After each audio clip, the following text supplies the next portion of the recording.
असं आहे की मी जेव्हा समाजकारण राजकारणामध्ये आलो तेव्हा शेतकरी कामगार पक्षासारखा बलाढ्य पक्ष या जिल्ह्यामध्ये किंवा महाराष्ट्रामध्ये होता आणि मग त्यांचा उपद्रव खूप वाढला होता की अनेकांना त्याचा त्रास सहन करावा लागला होता.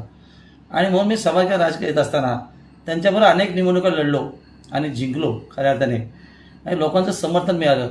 आणि ह्या स्वायत्त निवडणुकीमध्ये त्या पक्षाची एकही सीट मी येऊ दिली नाही आहे आणि मग त्या पक्षाचा अंत केला असं मी नक्की बोललो. तसंच आज रायगड जिल्ह्यामध्ये अशाच पद्धतीचा त्रास राष्ट्रवादीच्या माध्यमातून तटकरे साहेबांकडून आम्हाला नेहमीच झाला. त्याने देखील 4 वेळा आम्हाला फसवलेलं आहे. आम्ही त्यांचं प्रामाणिक करून फसवलं आहे.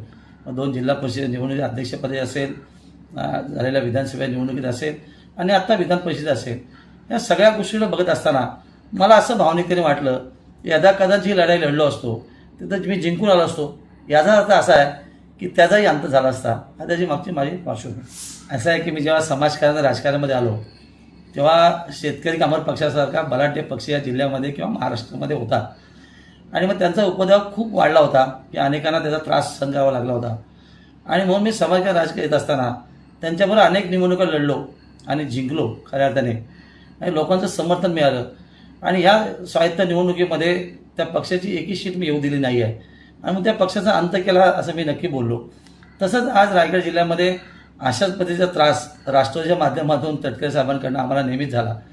त्याने देखील 4 वेळा आम्हाला फसवलेलं आहे. आम्ही त्यांचं प्रामाणिक करून फसवलं आहे. 2 जिल्हा परिषद निवडणुकीत अध्यक्षपदी असेल, झालेल्या विधानसभा निवडणुकीत असेल आणि आत्ता विधान परिषद असेल, या सगळ्या गोष्टीला बघत असताना मला असं भावनिकतेने वाटलं यदा कदाचित ही लढाई लढलो असतो तिथं मी जिंकून आलो असतो. याचा अर्थ असा आहे की त्याचाही अंत झाला असता. हा त्याची मागची माझी पार्श्वभूमी.